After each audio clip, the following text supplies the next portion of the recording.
Hey everybody, it's Innovision, and we're back with the most epic storage upgrade of the century for your Lenovo Legion Go.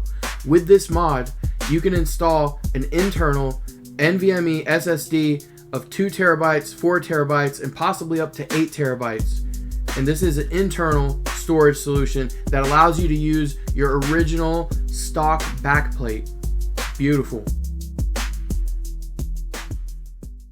Now with this mod, you will be able to install a full-size 2280 internal NVMe SSD. This is made possible by using a 2242 to 2280 adapter like this one right here. This one's made by Syntec. There's a couple other ones out there.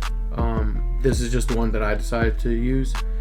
So you may ask yourself, why go through this trouble of installing this hardware? There's several reasons. First and foremost, PC games are big. They take up a lot of space. By being able to use a full-size NVMe SSD drive, you're able to get a better price per gigabyte in terms of your storage. You're also able to, at least in my case, I felt like it reduced the heat in the unit in general. With the extra storage capacity, you could actually dual boot your Legion Go. So you can dual boot between Windows and a Steam Deck like operating system like Backplate. And the advantage there is, like, you might be a gamer like me who wants to use Game Pass, and I still have access to Game Pass firmware updates and things like that without having a really small Windows partition. There are more storage options out there for full-size drives. There's only 2 or 3 2242 NVMe drives that I could find, and they all run very hot. And the best part of all, this is an internal mod. That means that you're going to use the stock backplate with your Go. You don't have to use a 3D printed backplate. Even though there's a lot of really nice 3D printed backplates out there, I like the look and feel of the stock backplate. Now here's a list of materials that you'll need for the mod of the century. First and foremost, the Legion Go. You'll need a 2280 NVMe SSD. Now, I used a single-sided SSD. It is possible that a double-sided SSD might work, but I wanted all the heat transfer to go into the backplate of the Go. And also, it's a very snug space that we're going to try to fit it in there. So just to make your life simpler, stick with a single-sided one, because you're going to run into some unforeseen circumstances. You're going to need the 2242 to 2280 adapter, electrical tape, a pry tool, wire cutters, small ones. This is going to be for clipping a small piece of plastic on the backplate in order to get it to fit. You're going to need a scraping tool. This is for removing a small sticker to be able to take the battery off. And then a Phillips head screwdriver for small electronics. Now, stop before you do anything else. This is our disclaimer. We are not responsible for any damage or voiding of your warranty should you choose to do the mod of the century. But I will tell you this, it's not too bad, and it gives you a lot of benefits for the risk that's involved. And I've been very happy with it. I've been using it for several months now, and if I were to go get another Legion Go today, I'd be happy to do it again, because it's life-changing. I never have to worry about running out of space. I can dual boot between Windows and Backplate. The list goes on. Anyways, without further ado, let's get started. First thing we're going to want to do is detach the left and right controller. Just put them aside somewhere safe.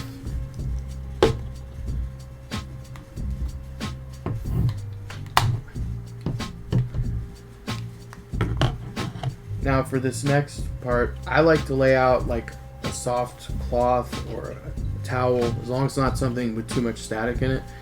I'm using a microfiber cloth. That way I can lay the tablet face down on the cloth without scratching it on my surface. So here we are. This is the back of the unit. Lots of smudges on it. So using the screwdriver, we're going to remove 6 small black screws.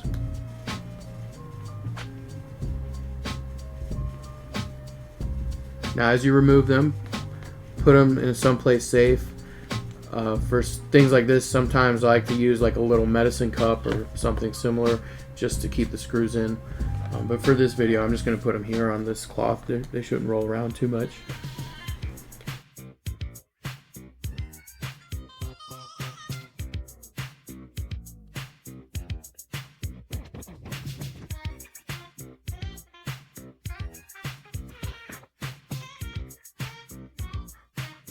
Now we're going to use the pry tool to open up the plastic backing.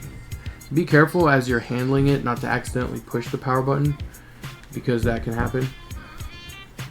So starting here, I'm going to take this plastic pry tool and just start shucking the case, so to speak.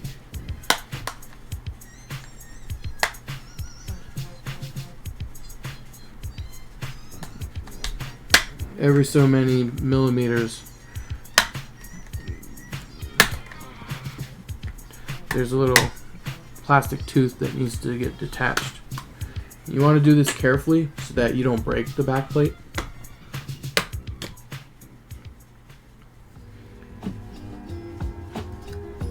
So here's our Legion Go with the backplate removed. You're going to have to remove this small plastic peg. And in order to do that, I used this small wire cutter. Now I didn't just try to cut it straight on. I cut little clips into it. The plastic's actually very soft. Did small little clips all around it until it came off, and then I sanded it down afterwards.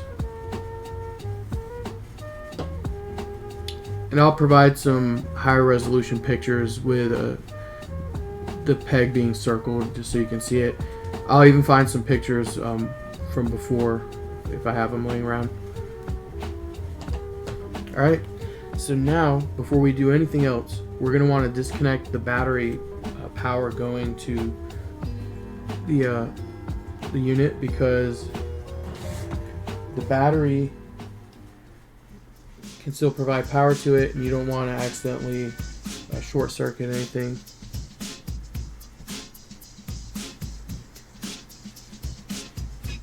So actually another handy tool is a tool like this, just to be able to peel the sticker off of it. There's a little black sticker that's over the... Now I'm going to save this in a safe spot just to the side here. Alright, now this you're going to want to use your fingernail to start removing the battery, because if you use another tool you run the risk of like moving it too hard and damaging some of the other components. So you're just going to have to get your finger in there and just kind of slowly work this plug out. You see it right here, it's starting to come out. There we go, and it's out. So we want to completely pull it off. Now the battery is disconnected. Now we can remove this black foil-like sticker. And so this is the stock drive. So using the small screwdriver, we're going to remove a single screw that's holding the NVMe in place. Alright, and put the screw in a safe place. Now we've got the screw removed, and it's time to get the NVMe out. You're going to want to gently just kind of lift it.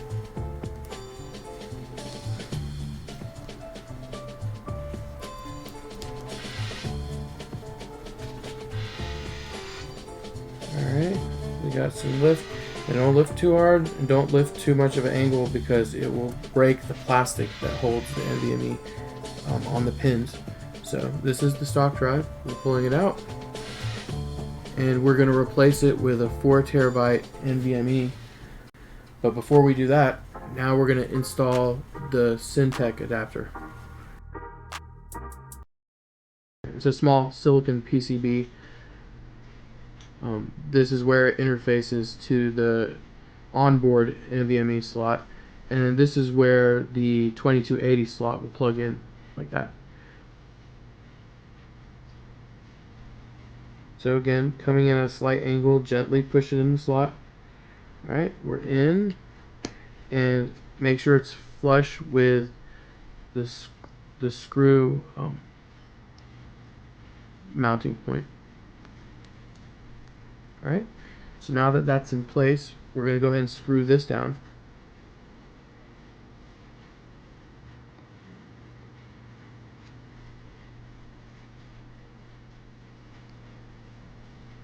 Alright, feels solid. Just make sure there's no wiggle there. You don't want to do it too hard, but you don't want to leave any wiggle either. Okay, so that's in place. Now this is where the electrical tape is going to come in handy.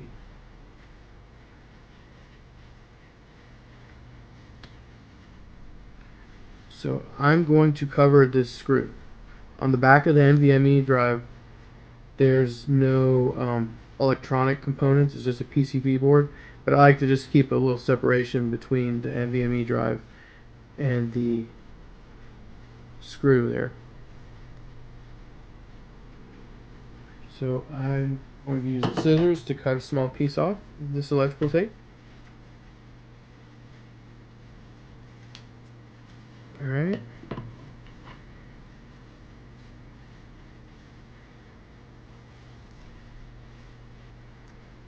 And now I'm making sure that I can go as far back here as possible.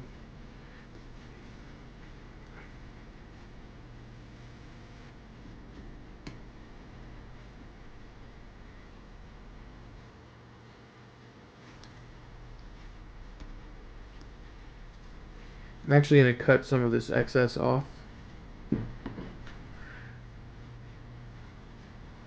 I don't want too much on there because it can create some resistance when we go to install the 2280 drive. Alright, so now it's more of like a square shape.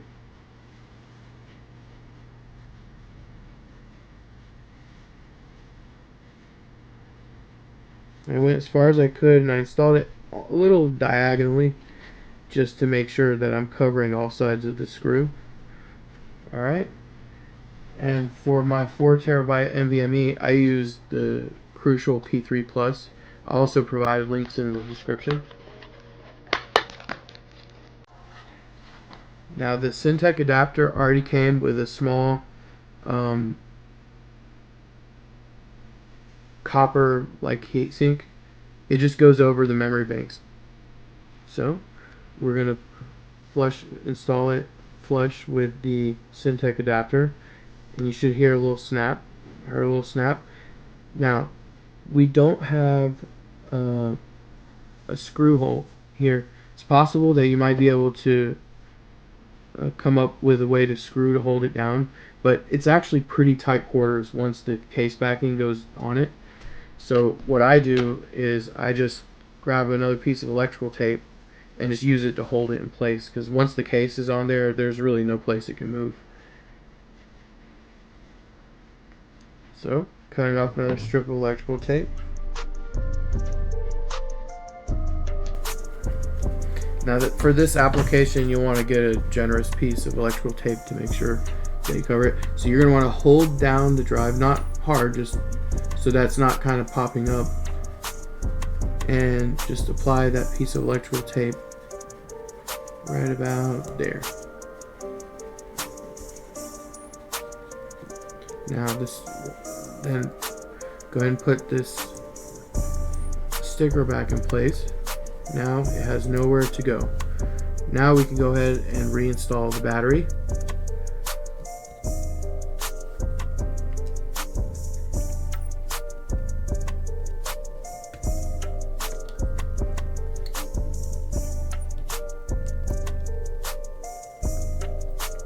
So carefully and gently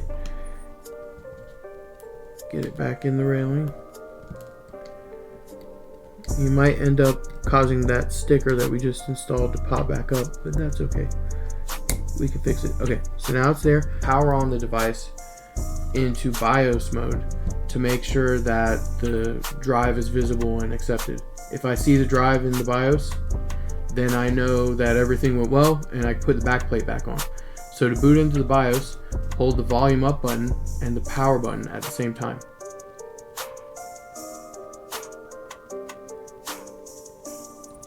Okay, the device is powering up.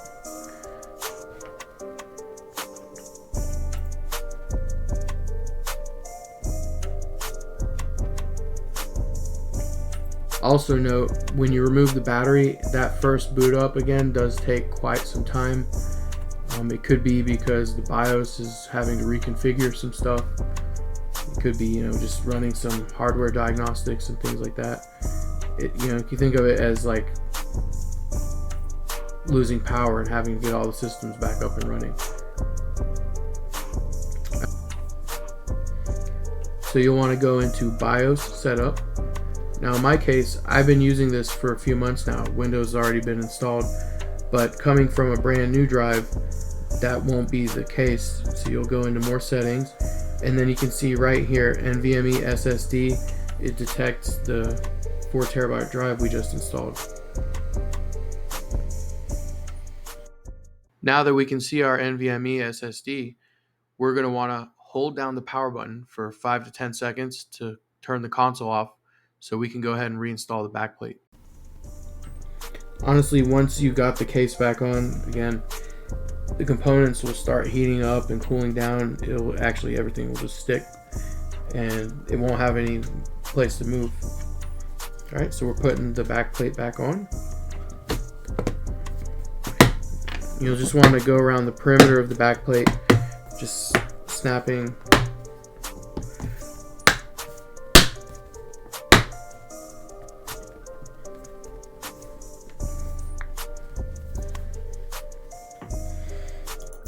With the backplate snapped back into place, reinstall the 6 screws. Now don't tighten them all the way just yet. Once you have all of them installed, then go ahead and tighten them until they no longer move. But be careful to not over tighten. Sometimes it's helpful to gently push on the backplate as you tighten the screws. Alright, we're logged in. Now check this out.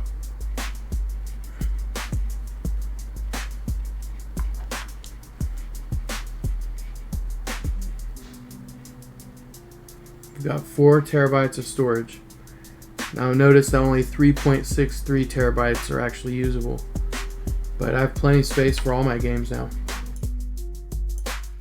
Now let's take a closer look at our upgraded storage from the Legion Space app.